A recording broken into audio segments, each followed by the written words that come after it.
الحمد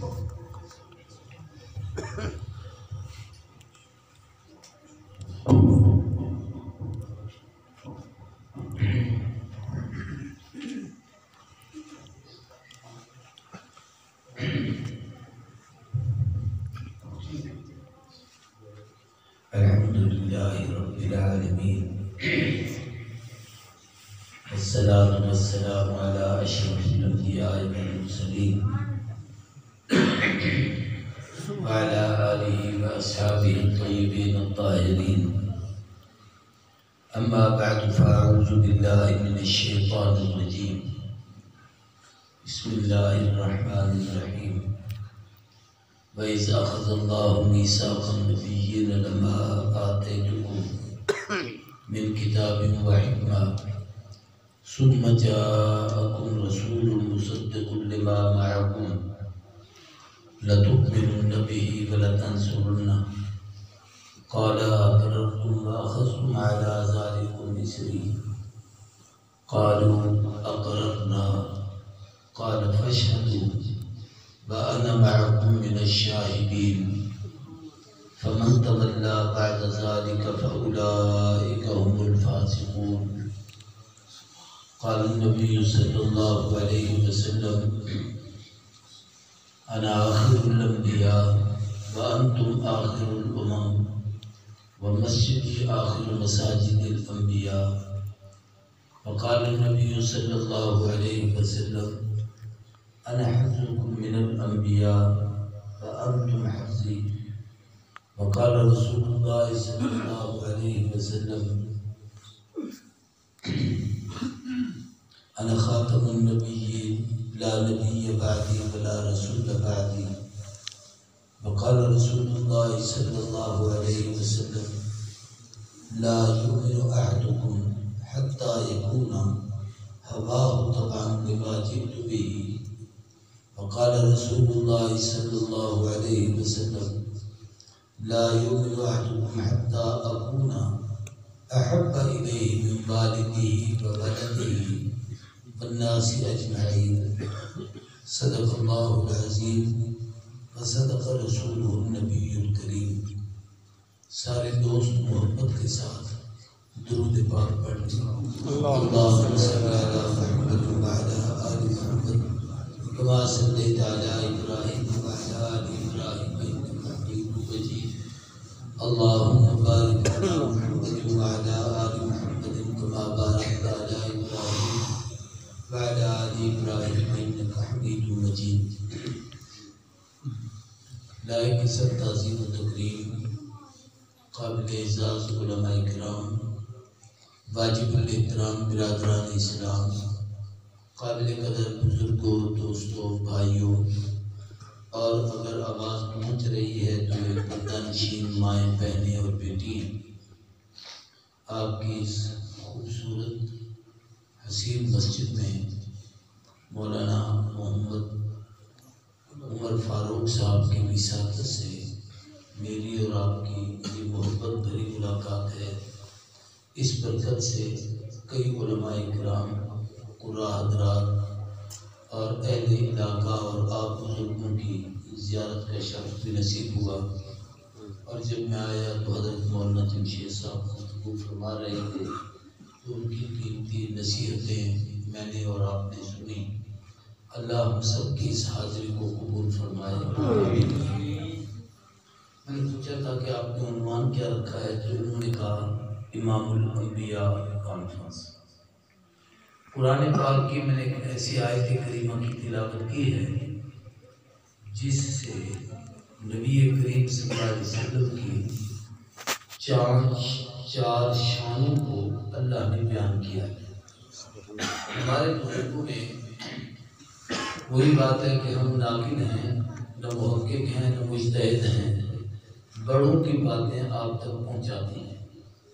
مولانا محمد ادریس کاندھلوی رحمہ اللہ نے اس آیت کے ضمن میں لکھا ہے کہ اس آیت سے حضور کے وہ منصب اور مقام ظاہر ہوتے ہیں جو آدم سے عیسیٰ تک کسی نبی کے نہیں، صرف حضور کے ہیں. ان میں ایک یہ کہ آپ خاتم الانبیاء ہیں، دوسرا یہ کہ آپ امام الانبیاء ہیں، تیسرا یہ کہ آپ نبی الانبیاء ہیں، چوتھا یہ کہ آپ سید الانبیاء ہیں۔ اور یہی چار شانیں مختصر سے وقت میں آپ کے سامنے عرض کرنا چاہتا ہوں اس آیت کی روشنی میں۔ یہ آیت کریمہ دراصل قرآن پاک کے تیسرے پارے کے آخر میں ہے، اور یہ ایک میثاق، ایک پیمان، ایک عہد، ایک وعدہ ہے جو اللہ نے عالم ارواح میں ارواح انبیاء سے لیا تھا۔ عالم ارواح کے کئی باتوں کا ذکر قرآن مجید میں ہے، ان میں سے ایک وعدہ ایسا بھی ہے جو آدم سے قیامت تک کی ساری انسانیت سے لیا گیا تھا، اس کو بھی قرآن پاک نے بیان فرمایا ہے۔ اللہ نے ساری کائنات کی روحوں کو عالم ارواح میں اپنے سامنے رکھ کر فرمایا الست بربکم، کیا میں تمہارا رب ہوں؟ یہ ایک سوال تھا۔ رب اب کی اور ہماری آسان زبان میں تربیت کرنے والا، پالنے والا، کسی کو منزل مقصود تک آہستہ آہستہ اس کی تربیت کر کے اس کو پہنچانے والا، اسے رب کہتے ہیں۔ تو اللہ نے فرمایا تمہارا رب میں ہوں یا کوئی اور ہے؟ مفسرین نے اس پر لکھا ہے کہ جب اللہ نے یہ سوال کیا تو آقا فرماتے ہیں آدم سے قیامت تک کی ساری روحیں اللہ کے سامنے تھیں، لیکن میں اپنے رب کے بالکل سامنے تھا۔ یہ جلسہ ہو رہا ہے، ہم سارے بیٹھے ہیں، سب سامنے ہیں، دیکھ رہے ہیں، لیکن ایک ایسا بھی ہے جو بالکل سامنے ہے۔ اور فطری چیز ایسی ہوتی ہے کہ جو بالکل سامنے ہو اس کی توجہ کہنے والے کی طرف، کہنے والے کی پورا التفات اور توجہ اس کی طرف ہو جاتا ہے کہ یہ سامنے بیٹھا ہے اور یہ غور سے میری بات کو سن رہا ہے۔ تو محبوب فرماتے ہیں جب رب نے پوچھا نا کہ میں رب ہوں یا کوئی اور ہے، آدم سے قیامت تک کی انسانیت میں کسی کو حوصلہ نہیں تھا رب کے سوال کے جواب دینے کا۔ بعض دفعہ ایسا بھی ہوتا ہے کہ چیز آتی بھی ہے، لیکن جب کوئی بڑا پوچھ لے آنے کے باوجود بھی آدمی خاموش رہتا ہے، اسے حوصلہ بھی ہوتا ہے جواب دینے کا۔ صحابہ کی زندگی کی کئی واقعات ہیں، حضور کی چیز پوچھتے، بعض صحابہ کہتے ہیں ہمیں پتہ ہوتا کہ اس کا یہ جواب ہوتا ہے، لیکن ہم کہتے ہیں اللہ و رسول عالم، اللہ و رسول بہتر جانتے ہیں۔ ہمارے بزرگوں میں ہمارے استاد تھے مولانا عبداللہ درخواستی رحمۃ اللہ علیہ، میں نے ان کے پاس کم از کم 10 دفعہ قرآن کی تفسیر پڑھی، ہر سال تفسیر میں داخلہ لیتا، بیٹھ جاتا، اور ایک کمال ہوتا تھا، سمندر تھا، کاٹے مارتا تھا قرآن مجید کے اسرار اور ربط آیات، اور پھر اس کے بعد خلاصے اور وضاحت، یعنی امام شاہ ولی اللہ کے طرز پر قرآن مجید کی تفسیر کو پڑھانے کا فن اللہ نے کو عطا کیا۔ وہ اپنی تقریروں میں بعض دفعہ بڑے بڑے پیروں مولوں کو کھڑا کر دیتے تھے، کھڑے ہو کر سورۃ اخلاص پڑھو۔ اب وہ عالم ہے، حافظ ہے، قاری ہے، بہت بڑا قاری ہے، پانی پاتی ہے، مثال ہے بہت بڑا، اس کو بڑا ضبط ہے قرآن کا، لیکن جب بابے نے کہنا نا پڑھو تو روب اتنا ہوتا تھا، یہ نہیں کہ قرآن آتا نہیں ہے، روب اتنا ہوتا تھا کہ میں ان کے سامنے پڑھوں کیسے، یہ کیفیت ہو جاتی ہے۔ تو اگر 1300 سال بعد، 1400 سال بعد نبی کی امت کے ایک عالم کا اتنا روب ہے تو اس خالق کا کتنا روب مخلوق پر ہوگا جس نے پوچھا کہ میں رب ہوں یا کوئی اور۔ تو پوری کائنات میں کسی کو بولنے کی سکت نہیں تھی۔ مفتی محمد شفیع رحمہ اللہ نے اس آیت کی تفسیر میں لکھا ہے کہ حضور فرماتے ہیں کہ سب سے پہلے میرے رب کی نظر التفات مجھ پر پڑی، اس کی نظر کرم مجھ پر پڑی، اور میرے رب نے مجھے قوت گویائی بخشی، اور میں نے پہلے کہا بلا شہیدنا، ہم اقرار کرتے ہیں کہ اے اللہ تو ہمارا رب ہے۔ فرمایا جب میں بولا تو میرے بولنے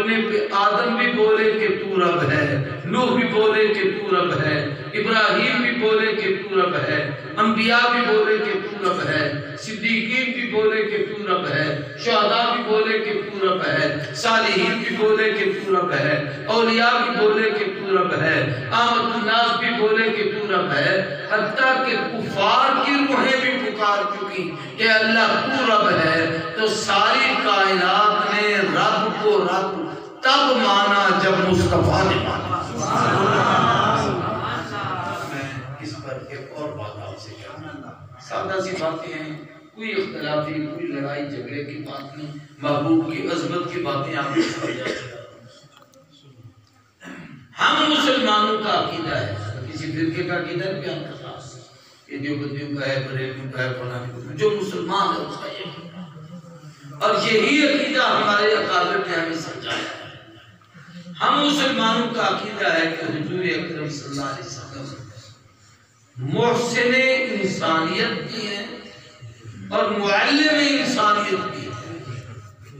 ساری انسانیت کو تعلیم بھی حضور نے دی ہے اور سب پر احسان بھی معبود کا ہے، لیکن اس پر ایک اعتراض ہے جو ملحد اور بے دین لوگوں کا، جیسے مولانا کہہ رہے تھے نا کہ نہ ہم الہاد والے نہ ہم بدعت والے، تو کئی اعتراضات بدعت والوں کے ہوتے ہیں، کئی الہاد والوں کے ہوتے ہیں۔ ملحد کا اعتراض یہ تھا کہ حضور تو 1,24,000 نبیوں کے بعد اس امت میں آئے تو وہ اس امت کے معلم تو ہیں، اس امت کے محسن تو ہیں، پوری کائنات کے کیسے ہو گئے؟ پہلے تو 1,24,000 تو بیش نبی رسول آئے ہیں، وہ تو ان کے معلم حضور کیسے بن گئے؟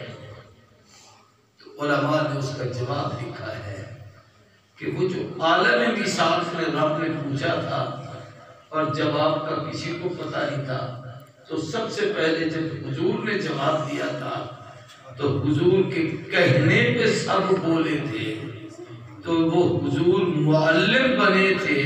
یہاں نبی بھی، ولی بھی، غوث بھی، قطب بھی، ابدال بھی، قیامت تک کی کائنات حضور کی شاگرد بنی ہے، رب کو سمجھنے میں کہ اللہ کی ربوبیت کا پہلا سبق محمد رسول اللہ نے کیا، اس لیے معلم انسانیت۔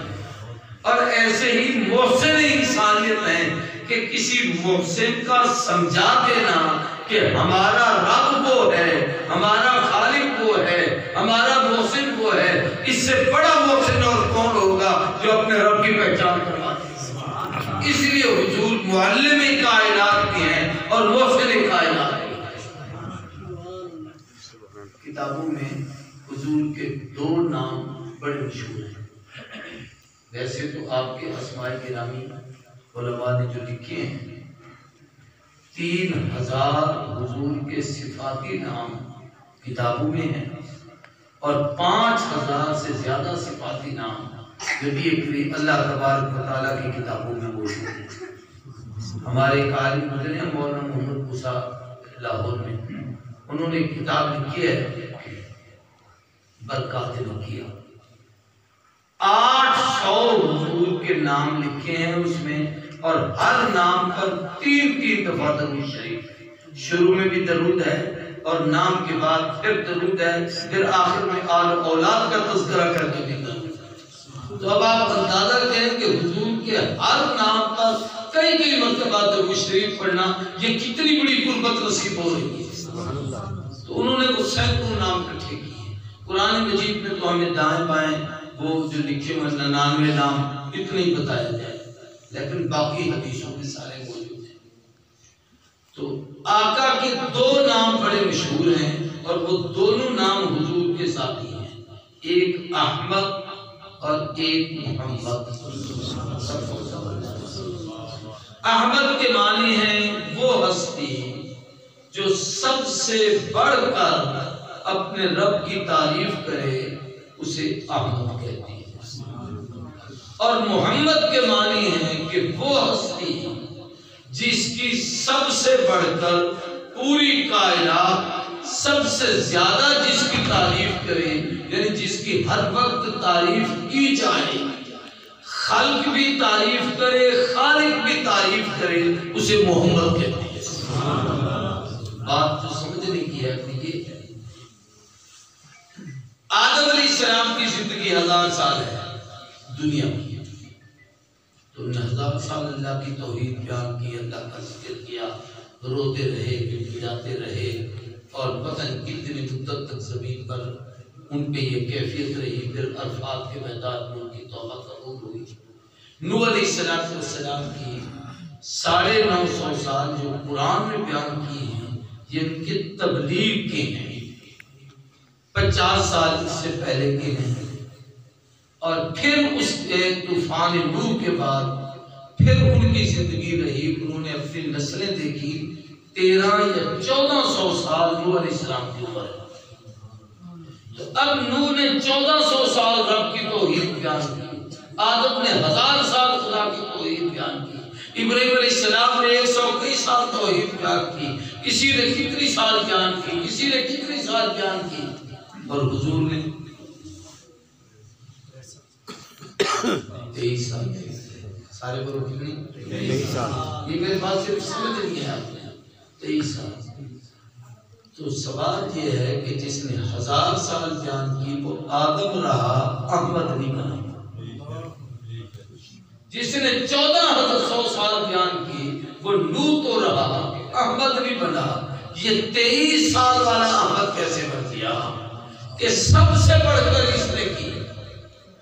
تو سمجھانے کے لیے ایک ہی بات سمجھا دیتا ہوں کہ ایک استاد اگر 10 شاگردوں کو پڑھائے، وہ آگے 1000 کو پڑھا دے، وہ آگے لاکھوں کروڑوں کو پڑھائے، تو سب کا ثواب اکٹھا ہو کے جائے گا تو مجھے جمشید کے حصے میں کہ ابتدا جو اس نے کی ہے۔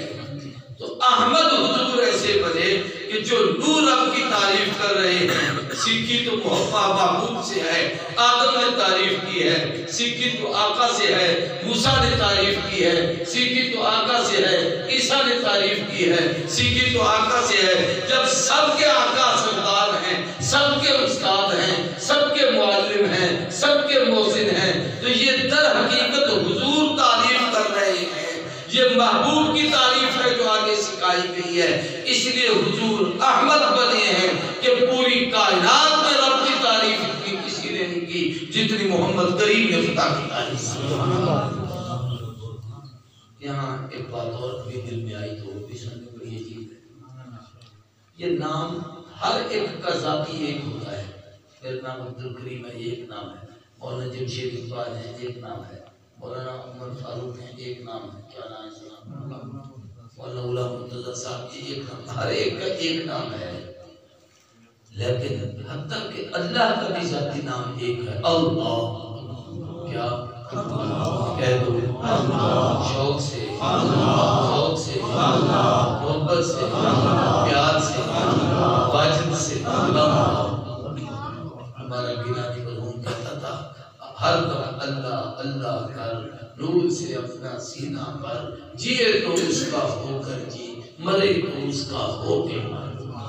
کسی اللہ والے کے قدموں میں بیٹھو گے تو یہ اللہ اللہ آئے گا۔ توجہ سے بات ہو سکتا ہے۔ اللہ کا نام بھی ایک ہے، اللہ، لیکن حضور کے نام دو کیوں ہیں؟ کہ آپ کا نام محمد بھی ہے، احمد بھی ہے۔ علماء نے لکھا ہے کہ آپ کا نام، توجہ سے میری بات کو سمجھنا، 2 نام ہیں۔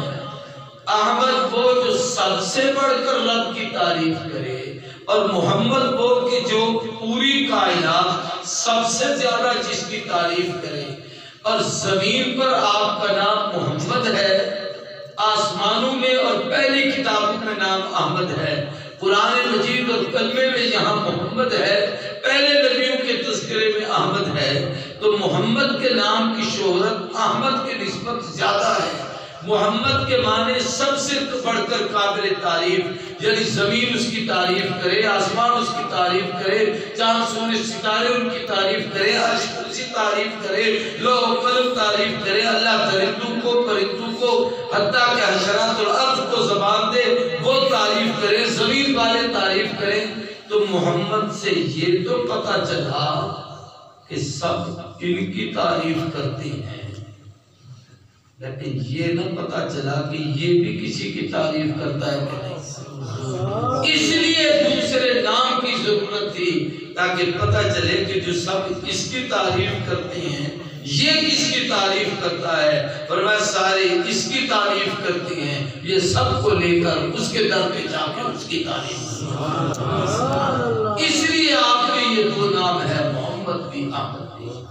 تو بات اور طرف چلی گئی، میں اپنی بات سمجھنا چاہتا ہوں اسی آیت کے روشنی میں۔ عالم میثاق میں اللہ نے ساری لوگوں سے پوچھا، اپنے جواب اب بات سمجھانے کے لیے ایک بات کہہ رہا ہوں، ہر بات کتاب کو تلاشی نہ کیا کرو، بعض چیزیں صرف سمجھانے کے لیے۔ ممکن ہے کہ اس عالم میثاق میں کسی نبی کی روح نے یوں کہہ دیا ہو کہ اے اللہ تیرا تو پتہ لگ گیا کہ تو ہمارا رب ہے، لیکن جس نے تیرا تعارف کرایا ہے وہ کون ہے؟ یہاں جلسہ ہو رہا تھا، مجھے پتا نہیں یہاں سے سیکرٹری کون تھا، آپ تھے، چلو آپ ہی تھے، تو یہ کہہ رہے تھے کہ جی یہ قاری صاحب آئے ہیں بھاولپور سے تلاوت کریں گے، وہ کر کے چلے گئے، تو یہ نعت خان صاحب ہیں فلاں جگہ سے ہیں، یہ نعت پڑھ کے چلے گئے، یہ مولانا جمشید صاحب ہیں تقریر کر رہے ہیں، اب یہ مولوی صاحب فلانے آئیں گے اور حضرت دعا کرائیں گے، تو یہ سب کا تعارف کروا رہے ہیں۔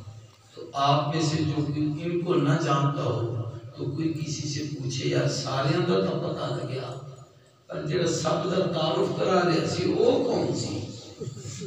اوزا بھی تو کوئی دس لیا۔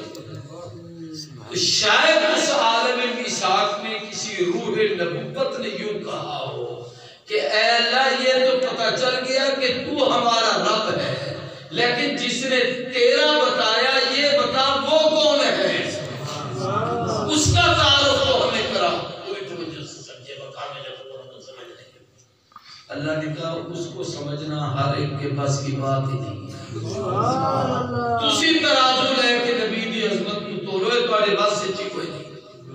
اس کو سمجھنا ہے تو پھر صرف نبی جمع ہو جائیں، رسول کٹھے ہو جائیں۔ وَإِذْ أَخَذَ اللَّهُ مِيثَاقَ النَّبِيِّينَ، پھر اللہ نے ارواح انبیاء کو جمع کیا، ان نبیوں اور رسولوں کو جمع کر کے اب اس محبوب کا تعارف کرایا جس نے رب کا تعارف کرایا ہے، جس نے رب کی پہچان کرائی ہے، جس نے رب ہو کے رب ہونے کا سبق سب کو دیا ہے۔ اللہ نے فرمایا نبیوں رسولوں تم سب سنو، اب میں اس کا تعارف کراتا ہوں۔ وَإِذْ أَخَذَ اللَّهُ مِيثَاقَ النَّبِيِّينَ لَمَا آتَيْتُكُم مِّن کِتَابٍ وَحِکْمَةٍ، میں تمہیں بھیجوں گا، اپنے اپنے وقت میں آؤ گے، تمہیں کتابیں بھی ملیں گی، حکمتیں بھی ملیں گی۔ کتاب سے مراد تورات، انجیل، زبور، آسمانی صحائف، قرآنی احکامات جو اللہ نبیوں پہ وحی کرتے تھے، رسولوں کو احکام دیتے تھے، وہ بھی ملیں گے۔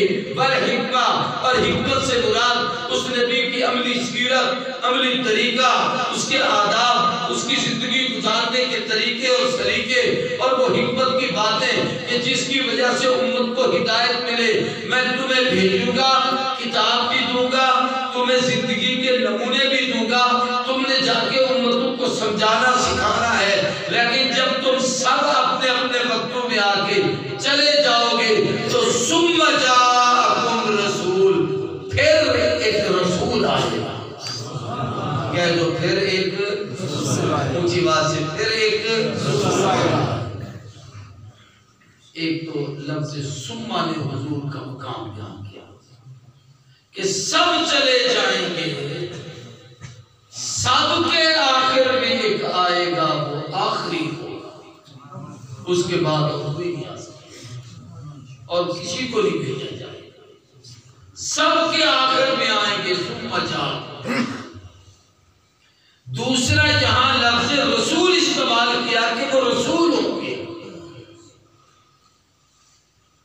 وعدہ ہے نبیوں سے آئیں گے رسول، اس لیے کہ جو رسول ہوتا ہے وہ نبی ضرور ہوتا ہے، اور جو نبی ہوتا ہے وہ ضروری نہیں کہ رسول بھی ہو۔ اللہ نے رسول کہہ کے بتایا کہ وہ رسول بھی آخری ہوگا، نبی بھی آخری ہوگا، نہ اس کے بعد کوئی نیا رسول آ سکے گا، نہ اس کے بعد کوئی نیا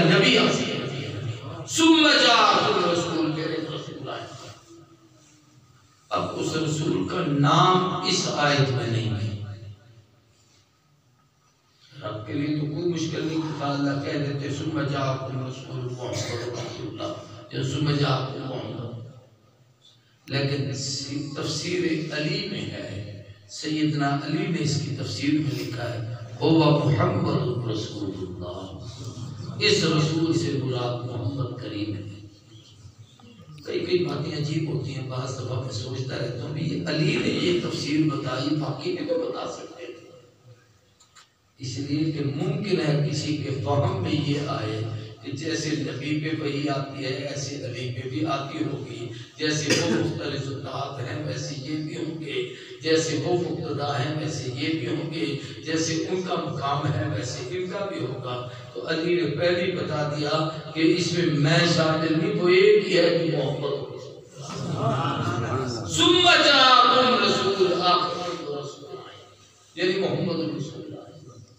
دوسرا نقطہ علماء نے اس میں یہ لکھا ہے کہ وہ رسول آئے گا جس کے کلمے میں اس کی رسالت ہوگی۔ آپ تمام نبیوں کے کلمے پڑھیں، لا الہ الا اللہ آدم صفی اللہ، لا الہ الا اللہ نوح نجی اللہ، لا الہ الا اللہ ابراہیم خلیل اللہ، لا الہ الا اللہ موسیٰ کلیم اللہ، لا الہ الا اللہ داؤد خلیفۃ اللہ، لا الہ الا اللہ یوسف صدیق اللہ، لا الہ الا اللہ عیسیٰ روح اللہ۔ ان میں حالانکہ رسول بھی تھے، نبی بھی تھے، صاحب شریعت بھی تھے، صاحب کتاب بھی تھے، لیکن کسی کے کلمے میں رسول نہیں سوائے محمد کریم کے کلمے کے کہ لا الہ الا اللہ محمد رسول اللہ۔ وہ آئے گا جو رسول اللہ اللہ کے رسول ہوں گے۔ اس سے ایک مسئلہ سمجھ میں آیا کہ یہ رسول ضرور ہیں، نبی ضرور ہیں، لیکن آفاقی، عالمی، بین الاقوامی، پوری کائنات رسالت ہو وہ کوئی نہیں، وہ ایک ہی ہے کہ ربوبیت صرف کائنات میں اللہ کی ہے اور رسالت پوری کائنات میں صرف محمد رسول اللہ۔ ثم جاءکم رسول، وہ اکیلے اس کے کلمے میں اس کی رسالت ہوگی۔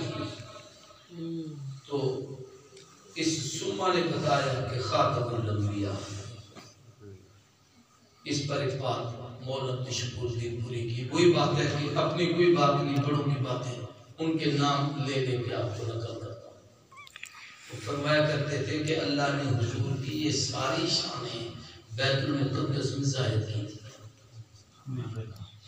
آقا جب بیت المقدس میں آئے تو سارے نبی پہلے تھے، حضور آخر میں آئے۔ کہہ دو حضور آخر میں آئے تو جبریل کو حکم ہوا دروازہ بند کر دو۔ کیوں؟ تاکہ کوئی اور نہ پیچھے آئے، اس لیے کہ یہ آخری ہے۔ آخر میں آئے کہ خاتم الانبیاء ہیں، جبریل نے ہاتھ سے پکڑ کے مصلی پہ کھڑا کیا کہ امام الانبیاء۔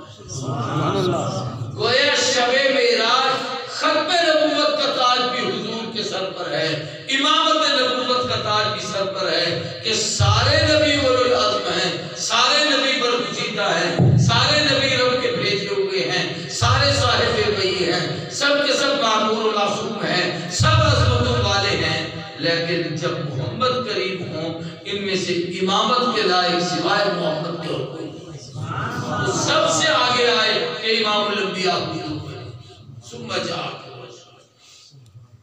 اس پر ایک بات اور بھی بڑی عجیب یاد آئی ہے، کتاب ہے سیرت پر، اس کا نام ہے مدارج النبوت، ایک ہے معارج النبوت، ایک ہے مدارج النبوت۔ مدارج النبوت شاہ عبدالحق محدث دہلوی کی ہے، اور معارج النبوت جو ہے یہ ملا معین کاشفی کی ہے۔ یہ معارج النبوت معراج سے ہے، معارج یہ 3 جلدوں میں ہے، اس کی جو دوسری جلد ہے اس میں صرف قصہ معراج ہے۔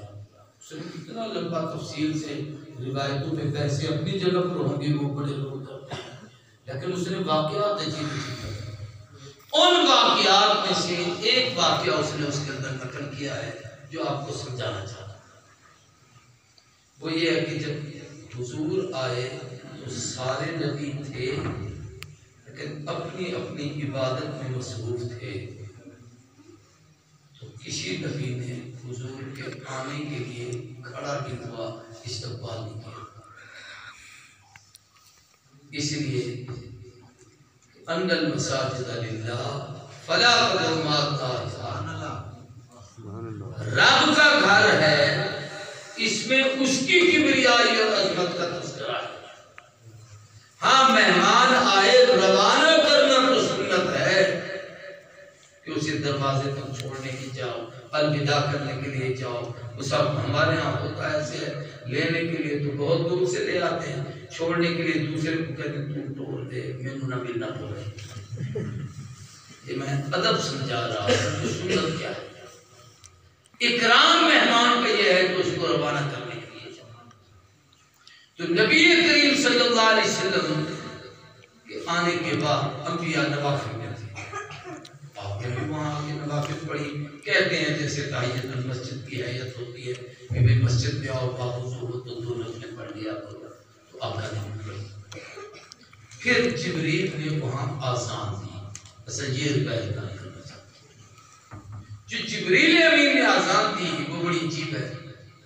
اللہ اکبر اللہ اکبر اللہ اکبر اللہ اکبر اشہد ان لا الہ الا اللہ اشہد ان لا الہ الا اللہ. آگے تھوڑا سا توقف کیا اور سہما کہ یہ 1,24,000 ہیں. کس کا نام ہے؟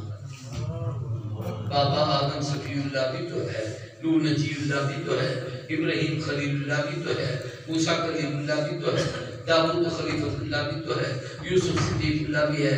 کس کا تذکرہ کرو؟ تو اللہ نے کہا کہ اب دور نبوت محمد کا ہے اور آقا کی نبوت ناسخ الملل والادیان، پہلے تمام دینوں کو منسوخ کرنے والی ہے. اب اذان اور کلمے میں سوائے محمد کے اور کسی کے نام کسی کو چنانچہ اس نے اذان دی اشہد ان محمد رسول اللہ. میں سمجھانے کے لیے ایک بات ہے.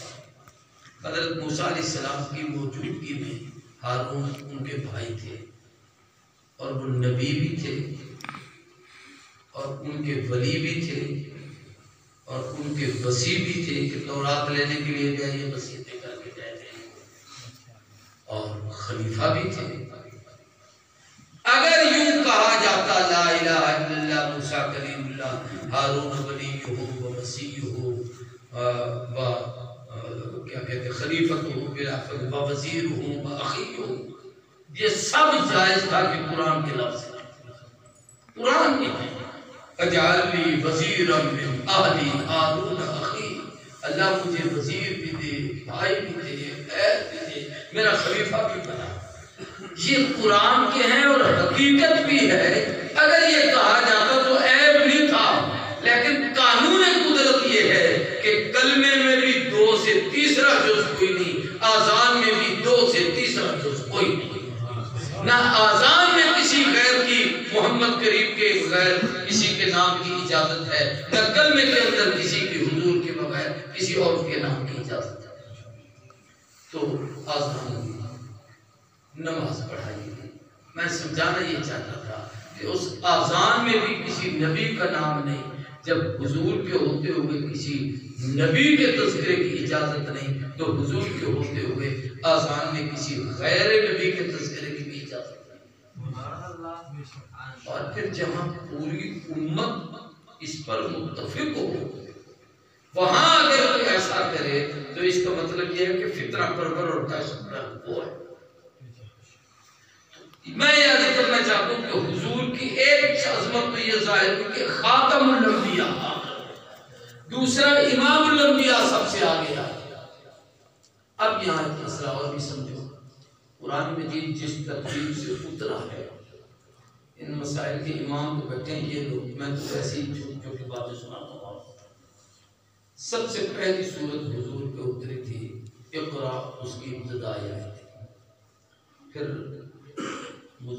مزمل کی ابتدائی آیت ہے، مدثر کی، پھر القلم کی، بعد دوسرے نمبر پہ قلم لکھا ہے مزمل مدثر، اور 5ویں پہلی پوری سورت الحمد.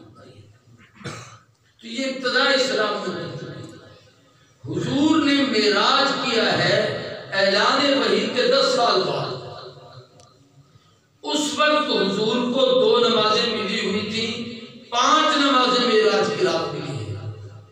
اور شریعت کا قانون یہ ہے کہ نماز میں قرآن پڑھنا فرض ہے. سارے کو کیا ہے؟ یہ سامنے چارٹ لکھا ہوا، کبھی اس کو پڑھ لو تو بڑے مسائل آپ کو یاد ہو جائیں گے. پھر اس قرات کے فرض میں 3 واجب ہیں.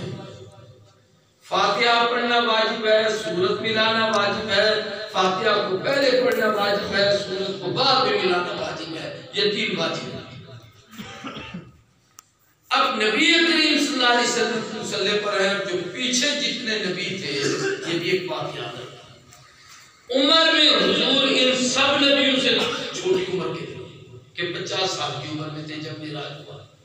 اور جو پیچھے نبی کھڑے ہیں وہ بابا آدم 1000 سال والا کھڑا ہے، نوح علیہ السلام 1200 1300 سال والے کھڑے ہیں، کوئی 1500 سال کے کھڑے ہیں، کوئی 100 سال کے کھڑے ہیں، کوئی 125 سال کے کھڑے ہیں. سارے بڑی عمر والے جد الانبیاء والمرسلین سیدنا خلیل کھڑے ہیں، اللہ سے ہم کلام کرنے والے موسیٰ کھڑے ہیں. یہ سب صفوں میں تھے. مصلی پہ حضور آئے تاکہ پتہ چلے کہ یہ شریعت بھی محمد کی ہے، امت بھی محمد کی ہے، اور نبی کی شریعت پہ نماز میں قرآن پڑھا جاتا ہے. تو مصلی والا امام پڑھے گا تو ان کی نماز ہوگی، یہ نہ پڑھے تو کسی کی بھی ہوگی. اس لیے بڑے صحیح لیکن پیچھے کھڑے ہوں، جس کے پاس قرآن ہے مصلی پہ وہ آئے. ابھی رمضان آ رہا ہے اور قریب ہے نا رمضان، ہم نے حافظ تلاش کر لی. یہاں کون پڑھائے گا، اس مسجد میں کون پڑھائے گا، ادھر کون پڑھائے گا، ادھر کون پڑھائے گا. یہ جی بچہ ہے جی بڑا اچھا قرآن پڑھتا ہے، حافظ ہے، قاری ہے، 18-20 سال اس کی عمر ہے، شرم غالب ہے، 15 سال سے عمر زیادہ ہے. پیچھے سفید داڑھی والا بابا بھی کھڑا ہے، چودھری بھی کھڑا ہے، ملک بھی کھڑا ہے، رئیس بھی کھڑا ہے، خان بھی کھڑا ہے. بعض لوگ تو ماشاءاللہ اپنی صفیں بک کرتے ہیں، آگے اپنی مصلی پیش کی مغرب کو بچھانا شروع کر دیتے ہیں تاکہ میری جگہ پر کوئی نہ کھڑا ہو. لیکن جہاں کیوں نہیں کھڑے ہوتے؟ اس لیے کہ جتنی عظمت والے بن جائیں مصلی پہ وہ آئے گا جو قرآن والا. اور یہی کیفیت اگر آپ شب معراج کو دیکھیں تو آدم پہلے آسمان پہ ہے، عیسیٰ دوسرے پہ ہے، یوسف تیسرے پہ ہیں، ادریس چوتھے پہ ہیں، ہارون 5ویں پہ ہیں، کلیم 6 پہ ہیں، خلیل 7ویں پہ ہیں، جبریل سدرہ پہ ہے، سب نیچے ہیں. اگر اس کی قربت پہ کوئی پہنچا ہے تو وہ صرف قرآن والا. تو قرآن والا سب سے آگے، قرآن والا سب سے اچھا. تو میں عرض کر رہا ہوں کہ اللہ نے اس آیت میں یہ 2 شانیں بیان کی کہ آخر میں آئے خاتم الانبیاء، مصلی پہ آئے امام الانبیاء. اب تیسری عظمت یہ بیان کی، پوری توجہ میری طرف. اللہ نے فرمایا کہ ثم جاءکم رسول مصدق لما معکم لتؤمنن به ولتنصرنہ. ایک کام اس نبی نے کرنا ہے، 2 کام تم نبیوں نے کرنا ہے. انہوں نے کیا کیا؟ آقا نے تم سب کی نبوتوں کی تصدیق کی. یہ بھی ٹھیک، یہ بھی ٹھیک، یہ بھی ٹھیک، یہ بھی ٹھیک، یہ بھی ٹھیک. جس کی نبوت کی معراج میں تصدیق ہوئی ہے وہ نبی ہے. جو وہاں تھا نہیں، اس کی تصدیق نہیں، وہ قیامت تک لاکھ دعویٰ کرے وہ دجال ہو سکتا ہے، نبی نہیں. حضور نے اب ان نبیوں کے ذمہ ہے لَتُؤْمِنُنَّ بِهِ، محمد کی نبوت پر ایمان لانا ہے. یہ وہ تیسرا مقام ہے. کیا مطلب؟ کہ ہر نبی اپنی امت کا نبی ہے، محمد نبیوں کے بھی نبی ہے. آدم اپنی امت کا نبی، موسیٰ اپنی امت کے نبی، داؤد اپنی امت کے نبی، یحییٰ زکریا اپنی امت کے نبی. لیکن جب حضور کی باری آئی تو رب نے نبیوں کو کہا تم نبی اپنی اپنی امتوں کے تھے، لیکن جب اب محمد کریم کے پاس آئے ہو تو لَتُؤْمِنُنَّ بِهِ، محمد پر ایمان بھی لے آؤ، وَلَتَنْصُرُنَّ، اور ان کے دین کی مدد بھی کرنا. اگر حضور تمہارے ہوتے ہوئے آئے تو تب بھی مدد کرنا، تمہارے جانے کے بعد آئے تو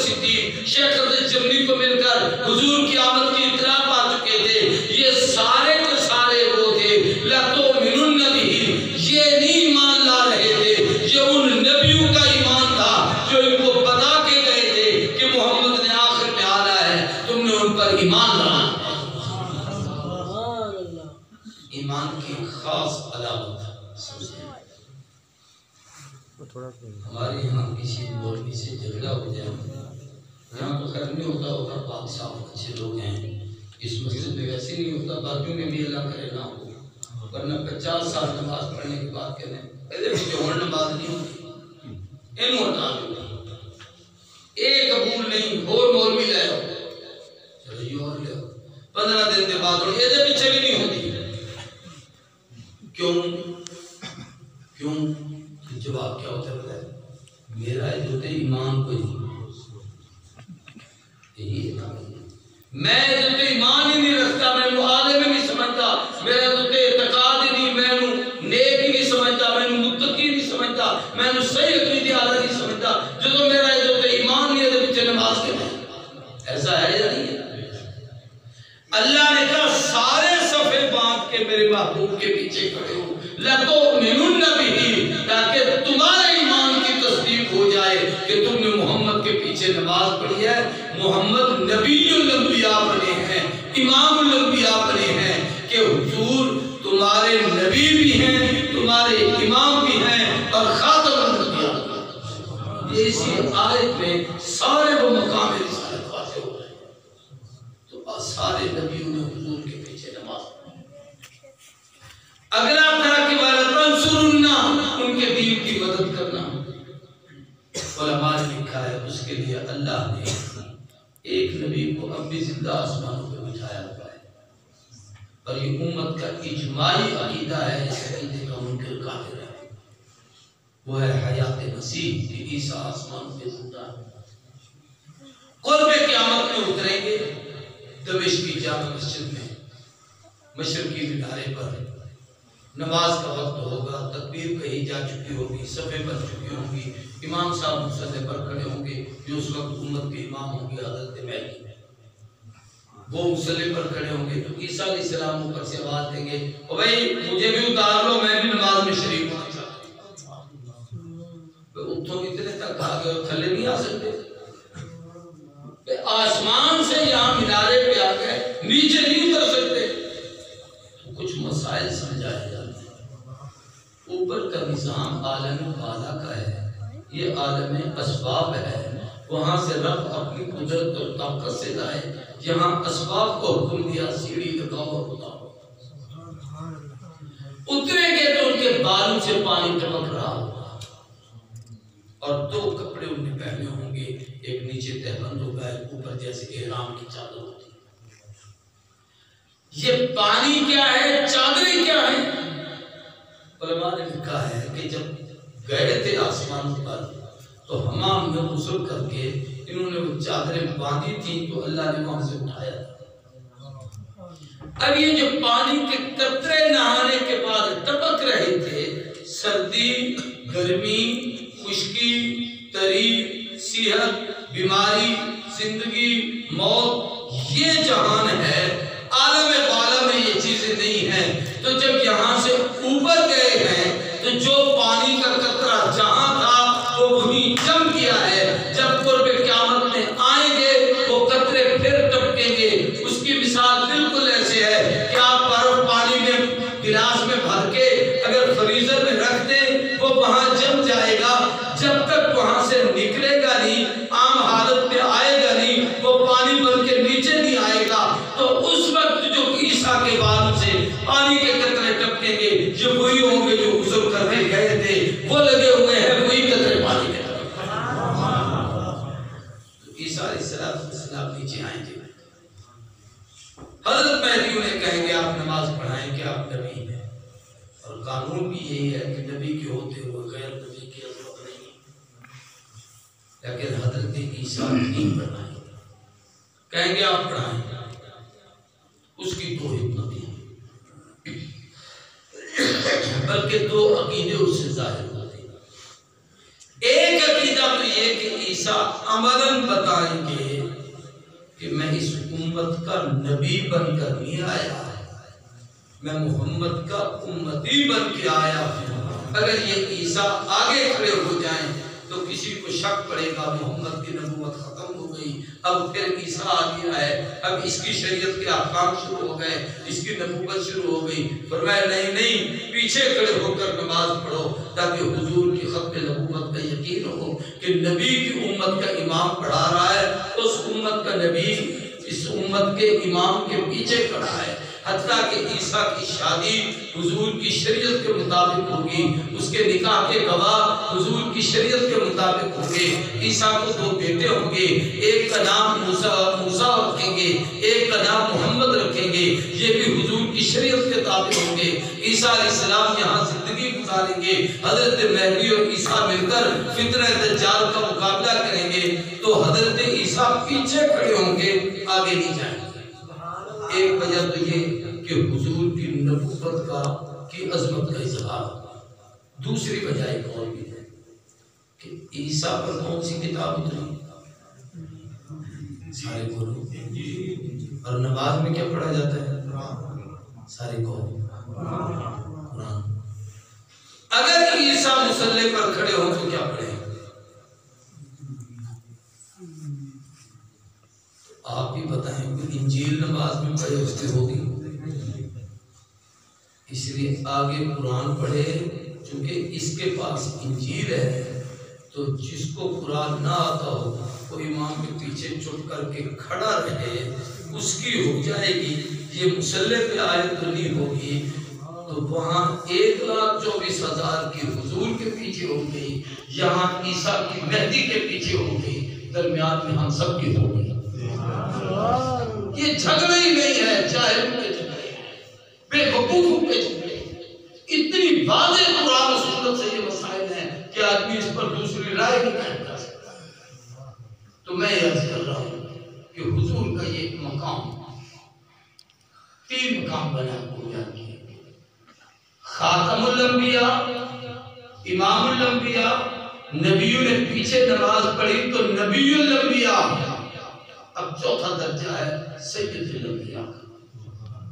علماء نے لکھا ہے وہاں ایک جلسہ ہوا نبی کا، ہر نبی نے رب کی تعریف کی اور پھر اپنی وہ خوبی بیان کی جو اللہ نے انہیں دی تھی۔ اپنی کوئی خوبی رب کی تعریف کے ساتھ بیان کرنا عیب نہیں۔ مثلا یوں کہیں مولانا الحمدللہ میرے رب کا مجھ پر بڑا فضل اور کرم اور احسان، اور اللہ کا میں شکر ادا کرتا ہوں کہ اللہ نے مجھے قرآن کا حافظ بنایا ہے، اللہ کا شکر ہے میں دین کا عالم ہوں، اللہ کا شکر ہے فلاں مسجد میں اتنے اسباق پڑھاتا ہوں، اللہ کا شکر ہے میں اپنے مقتدیوں کو درس دیتا ہوں۔ یہ نہ تعلی ہے، نہ خوشامد ہے، نہ اپنا تعارف ہے، یہ رب کا شکر ادا کر کے ایسے بیان کرنا یہ جائز ہے۔ ہر نبی نے وہاں تقریر میں یہی کہا الحمدللہ الذی جعلنی صفیہ، الحمدللہ الذی جعلنی نجیہ، الحمدللہ الذی جعلنی خلیلا، الحمدللہ الذی جعلنی صدیقہ۔ ہر ایک نبی نے اپنی تعریف اللہ کے نام کے ساتھ۔ جب سب کی تقریریں ہو گئیں تو آخری تقریر حضور نے کی، جو چیز سمجھانا چاہتا ہوں۔ حضور نے فرمایا میں اس رب کی تعریف کرتا ہوں جس نے مجھے شرح لی صدری، میرا سینہ وضع عنی وزری، میرا بوجھ ہٹایا، رفع لی ذکری، اللہ نے میرے تذکرے کو اونچا کیا ہے، اعطانی الکوثر، اللہ نے مجھے حوض کوثر عطا کیا ہے۔ پھر آپ نے اور بہت سارے اپنے فضائل بیان کیے۔ ان فضائل میں ایک یہ بھی ہے کہ حضور نے فرمایا اللہ نے امتیں بھی تقسیم کی اور نبی بھی تقسیم کیے۔ خوش نصیب ہو انا حظکم من الانبیاء وانتم حظی، نبیوں میں سے خدا نے مجھے چن کے تمہارے حصے میں رکھ دیا اور امتوں میں سے تمہیں چن کے میرے حصے میں رکھ دیا۔ جب اس تقریر ہو گئی اب حضرت ابراہیم علیہ السلام کھڑے ہوئے، انہوں نے فرمایا یا معاشر الانبیاء، اے نبیوں کی جماعت غور سے سنو، محمد کریم اپنے ان تمام محاسن کی وجہ سے، ان کمالات کی وجہ سے، ان خوبیوں کی وجہ سے، ان عظمتوں کی وجہ سے تم سب کے سردار ہیں اور قیامت تک کی انسانیت سردار ہیں، اور قیامت میں بھی سید ولد آدم پوری اولاد آدم کے سردار ہوں گے، تو سیادت کا تاج بھی حضور کے سر پر ہے، امامت کا تاج بھی حضور کے سر پر ہے، نبوت کا تاج بھی حضور کے سر پر ہے، ختم نبوت کا تاج بھی حضور کے سر پر ہے۔ اس ایک آیت نے 4 مسئلے بتائے۔ اب میں شاید آخری ساتھ کروں، اللہ نے جب یہ سارا کچھ بیان کر لیا تو نبی سے کہا قَالَ أَقْرَرْتُمْ وَأَخَذْتُمْ عَلَىٰ ذَلِكُمْ إِصْرِي، نبیوں میرے ساتھ اقرار کرتے ہو کہ محمد کا کلمہ پڑھو گے، اقرار کرتے ہو کہ ان کے دین کی مدد کرو گے، اقرار کرتے ہو کہ ان کے دین کی نصرت کرو گے، اقرار کرتے ہو کہ ان پر ایمان لاؤ گے۔ أَقْرَرْتُمْ وَأَخَذْتُمْ عَلَىٰ ذَلِكُمْ إِصْرِي، یہ عربی عبارت ہے، اس کا میں اپنی زبان میں سادہ ترجمہ بتاتا ہوں، جیسے کوئی کسی سے معاہدہ لینا، یہ پکی گال لینے کی وعدہ ہو گیا، یہ اللہ کہتا ہے اخذتم علی ذالکم اسری، سب میرے ساتھ پکا وعدہ کرو کہ ہم محمد کی نبوت کو بھی مانتے ہیں، ختم نبوت کو بھی مانتے ہیں، امامت نبوت کو بھی مانتے ہیں، سیادت نبوت کو بھی مانتے ہیں۔ جب سب نے اقرار کر لیا اللہ نے کہا قال فاشهدوا، اب تم سب گواہ بن جاؤ۔ نبیوں ایک دوسرے کے گواہ ہو جاؤ۔ ہم اس مجمع میں کہتے ہیں، وقت کافی گزر گیا ہے، میں آپ سے ایک سوال کرتا ہوں، فجر کی نماز پڑھو گے؟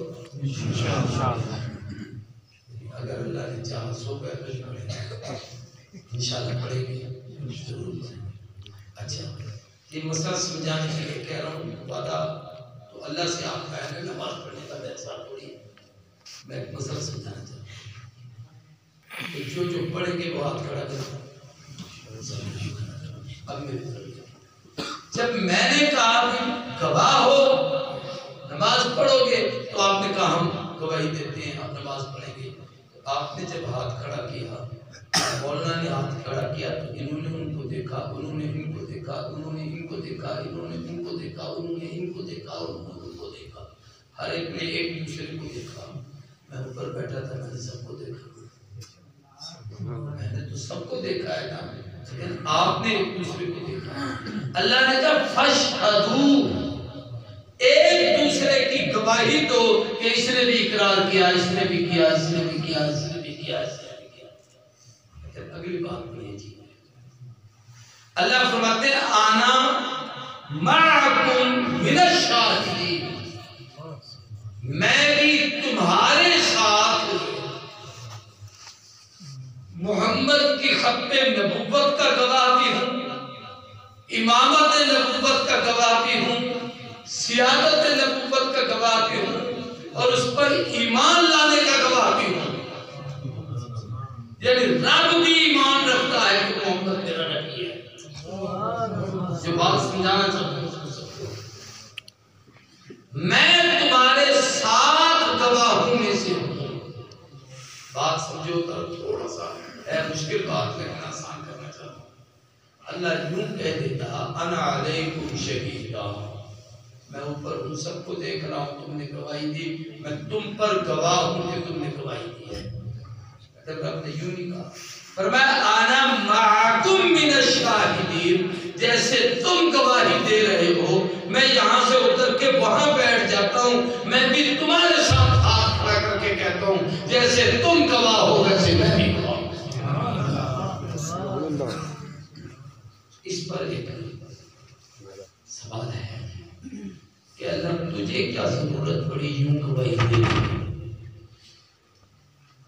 اس پر ایک بات تو امیر شریعت اللہ شاہ بخاری کی نقل کرتا ہوں، اس کی توجیہ میں یہ کہا، پھر میں آپ کو اپنے لفظوں میں بتانا چاہتا ہوں۔ شاہ جی کہا کرتے تھے جب عیسیٰ علیہ السلام پہ تہمت لگی بیوی مریم پہ تو اللہ نے عیسیٰ بچے سے گواہی دی۔ جب آقا کی اپنا حضرت یوسف پر الزام لگا تو اللہ نے بچے سے گواہی دی۔ لیکن جب نبی کی بیوی عائشہ پہ الزام لگا تو بخاری کا انداز تھا وہ ان کے سمجھانے کا، وہ ان کو سجدہ تھا کہ اللہ عرش سے اتر کر محمد کی عدالت کے کٹہرے میں کھڑے ہو کر محبوب کی عظمت کی گواہی دے رہے ہیں کہ میرے نبی کی بیوی پاک۔ وہاں تو نبی کی بیوی کا مسئلہ ہے، یہاں تو خود محمد کی اپنی ذات کا مسئلہ ہے۔ تو رب یہاں کھڑے ہو کر کیوں گواہی دے رہے ہیں؟ ہمارے استاد مولانا عبداللہ درخواستی رحمۃ اللہ علیہ یہ جمعیت علماء اسلام کے امیر بنے تھے مولانا احمد علی لاہوری کی وفات کے بعد، تقریباً 35 سال ان نے جماعت سنبھالی، بڑے اللہ والے تھے۔ جب ان کو امیر بنایا گیا تو عمر میں بھی، علم میں بھی، سند میں بھی ان میں بڑے بڑے لوگ موجود تھے۔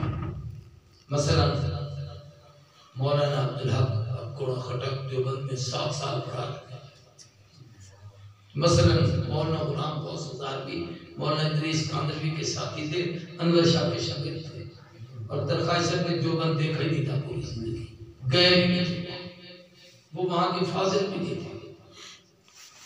اور یہ جاہل کا سوال بھی تھا کہ یہ کو سرد نہیں کڑے مدرسہ فاضل، یہ جاہل لوگ ہیں،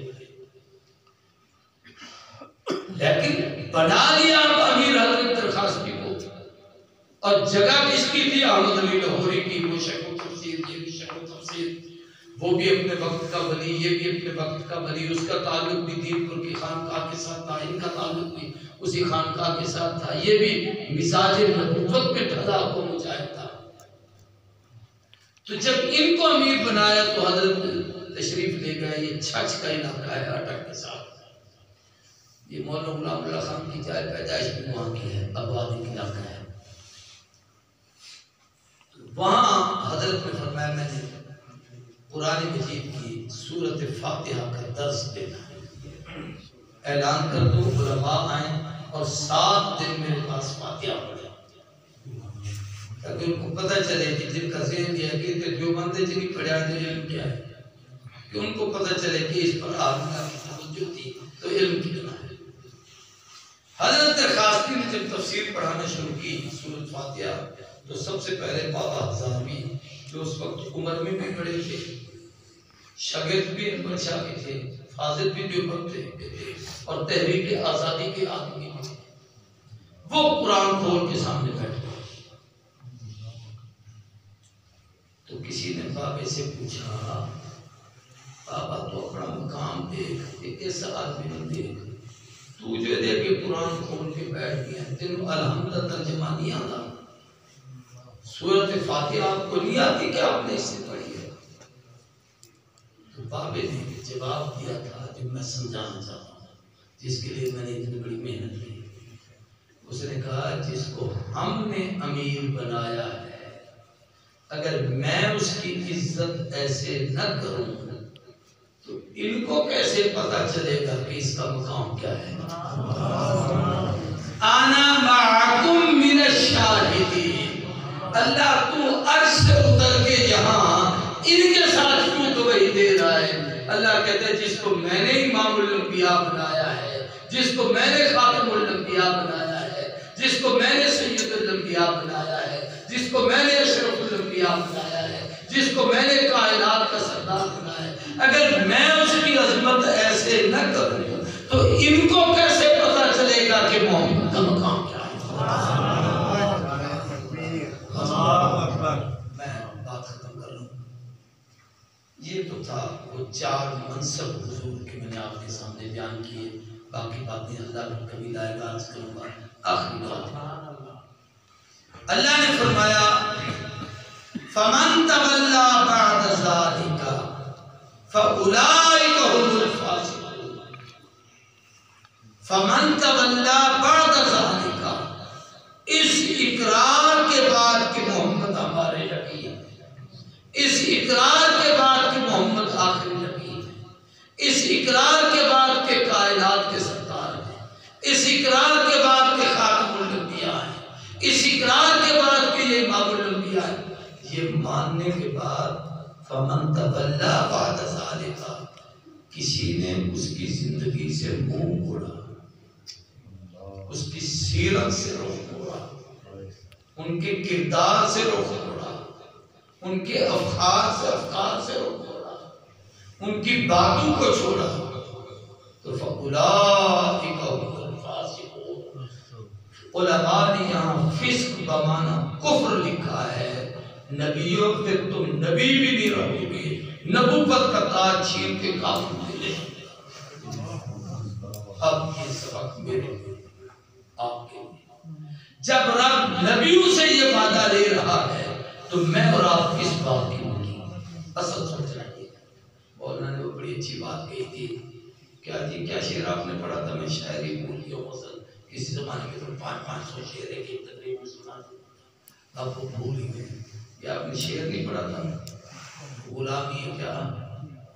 غلامی رسول میں موت بھی قبول ہے۔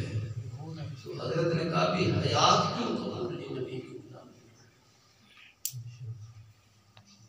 ایک جملہ کہتا ہوں، صحابہ ایک سنت کو اپناتے اس لیے تھے کہ یہ حضور کی سنت ہے، بس نابینے ہو گئے ہیں، سواری پہ ہیں، ایک جگہ سے گزر رہے ہیں، سوال یوں کیا ہے۔ پوچھا کیا وجہ؟ کہ میں حضور کے ساتھ تھا، یہاں ایک درخت تھا، میں حضور کے ساتھ سواری پہ تھا، آقا نے بھی ایسے کیا تھا، میں نے بھی ایسے کیا تھا۔ اب وہ نابینے ہیں، درخت بھی نہیں ہے، لیکن چونکہ حضور نے ایسے کیا تھا اس ادا کو زکا کر رہا، وہ عمل کرتے تھے کہ یہ نبی کی سنت ہے، اس لیے عمل کر رہے ہیں۔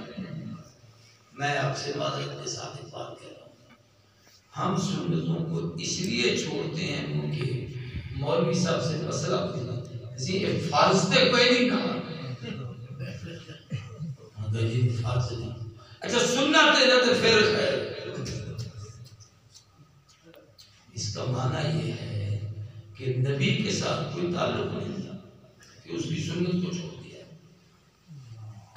مستحب اس عمل کو کہتے ہیں جو اللہ کے نبی کا پسندیدہ ہے، محبت والا ہے۔ ہم مستحب اس لیے چھوڑتے ہیں کہ یہ سنت موقدہ تھوڑی ہے، مستحب ہے، کریں گے اجر ملے گا، نہیں کریں گے تو نہیں ملے گا، کیا فرق پڑ جاتا ہے؟ نبی کو وہ سب سے زیادہ پسند ہے، ہم مستحب سمجھ کے چھوڑ رہے ہیں، نبی کی وہ سنت ہے، ہم سنت سمجھ کے چھوڑ رہے ہیں اور کہلاتے ہیں عاشق رسول۔ عشق اور محبت اس چیز کا نام نہیں، حضور کی اداؤں کو اپنانے کا نام۔ صحابی کے ٹخنوں سے نیچے چادر تھی، آپ نے کہا اوپر کرو، کوشش کی شاید نیچے ہوگی، دوسری تیسری طرف آپ نے غصے میں فرمایا میں کہتا ہوں اوپر کرو، تم نے نیچے کیوں کی؟ اس نے کہا اللہ کے محبوب کو ہر جگہ حضور کا چہرہ سرخ ہو گیا، میں جو عمل میں کہہ رہا ہوں اس کو چھوڑ کے کوئی اور کرتے ہو تو یہود و نصارہ کی طرح۔ ہم اپنے آپ پر غور کریں، میں ایک چھوٹی سی بات کہتا ہوں، ہم نے شادیاں جو خلاف سنت کی ہیں اس پر ہم پتہ ہے کتنے بوال روزانہ برداشت کرتے ہیں۔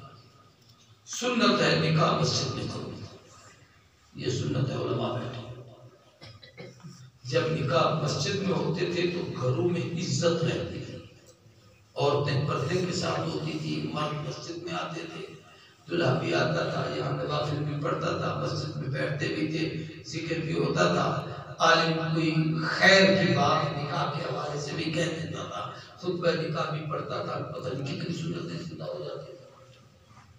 جب سے ہم نے میرج ہال میں شروع کیا ہے، سب سے پہلا گناہ یہ کہ مرد عورت کا اختلاط شروع ہوا ہے، بے پردگیاں شروع ہوئی ہیں، عورتوں میں بےہودگی شروع ہو گئی ہے۔ اور ناراض نہ ہونا، یہاں عالم بیٹھا ہوتا تھا، آپ کو آنا پڑتا تھا، وہاں مولوی کو 3 گھنٹے پہلے بٹھا دیتے ہو، حالے برات نہیں آئی، فلاں جگہ پہ رکی ہوئی ہے، فلاں جگہ پہ آنے والی ہے، اس کی 3 نمازیں ضائع ہو گئی ہیں، یا اپنے علماء کی توہین کی۔ اس سے بھی ایک اور بڑا ظلم، یہ بھی ہمیں نے کھانا کھلایا، میں جہاں بیٹھا تھا وہی دسترخوان لگا دیا. شادیوں پہ کیسے کھاتے ہو؟ روٹی اتنے لگی بھی ہے تھوڑے کرسیاں اتنے پہ آتے. اٹھو اور گدے کھودے کی طرح بھاگو، جاؤ اٹھاؤ خود لو خود کھاؤ خود پیو.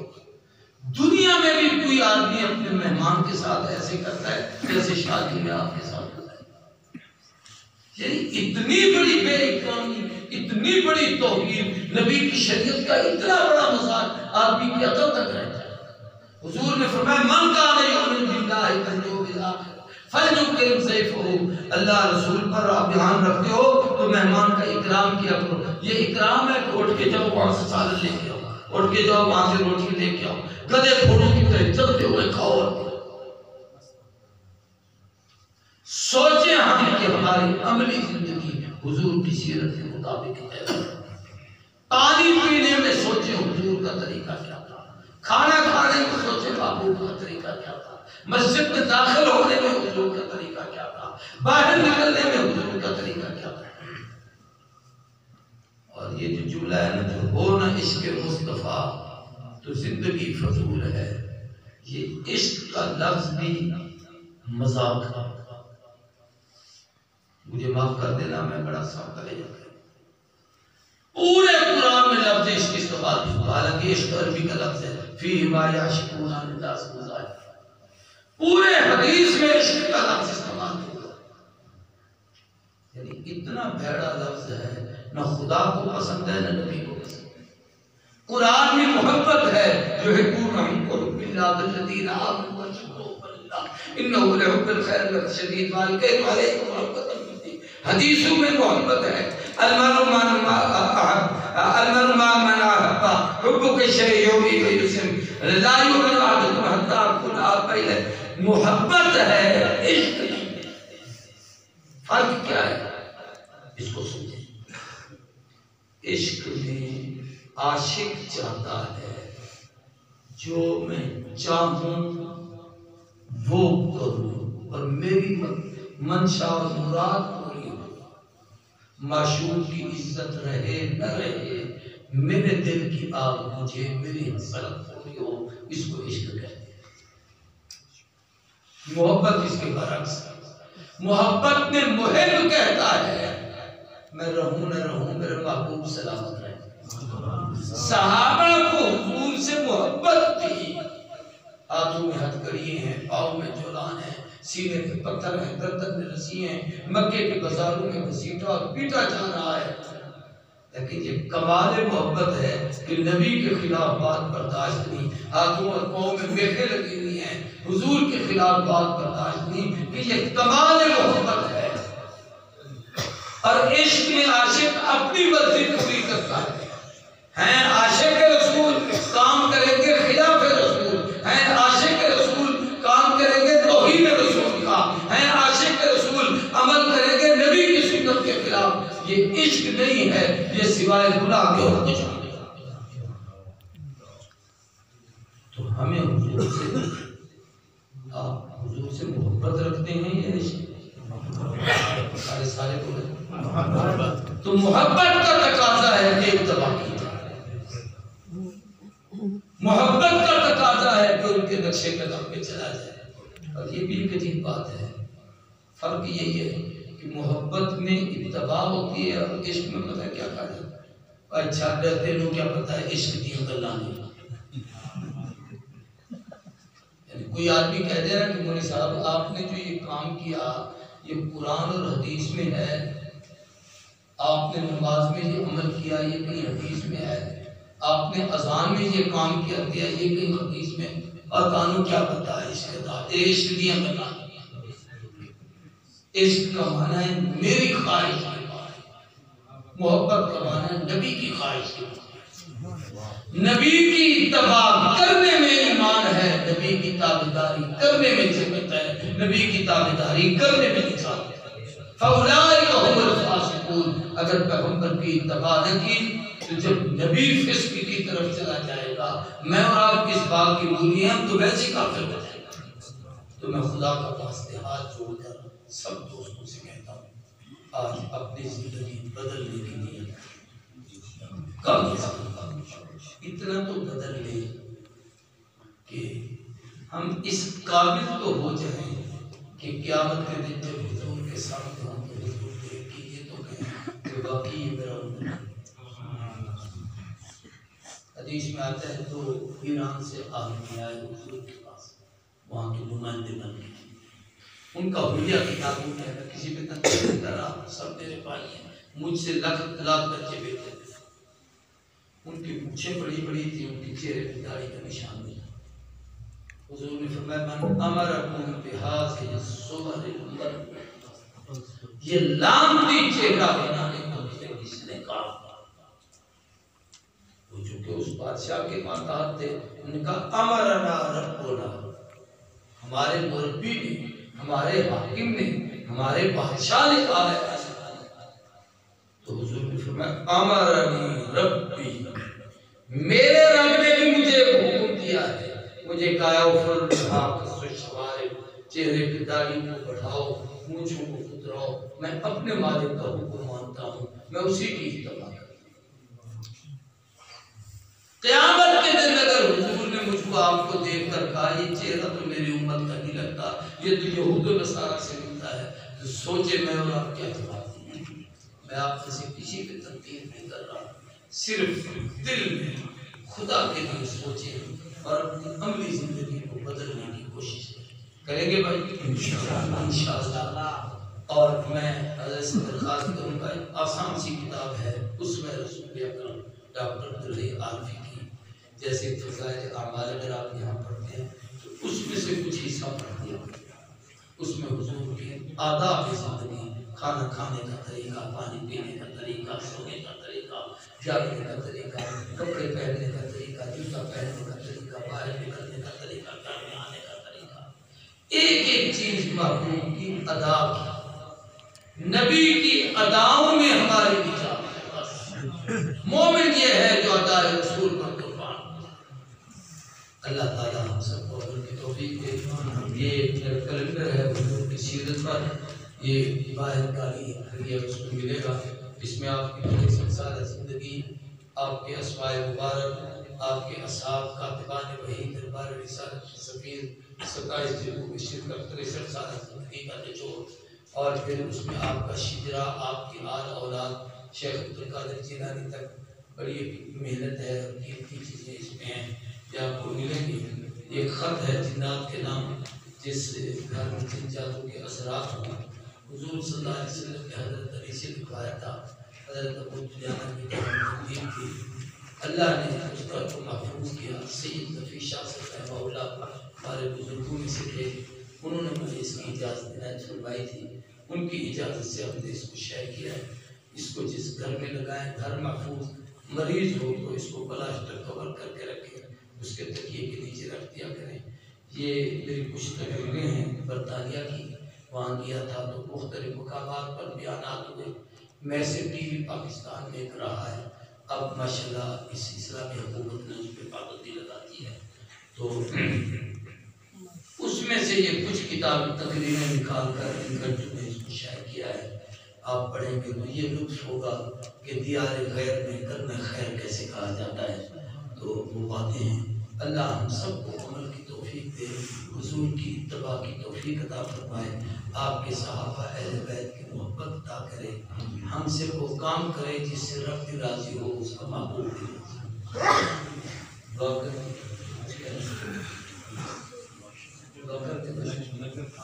اچھے لنگر کھائے یار، اتنے چنگے لوگ ہو تسی لنگر بھی پکا دے،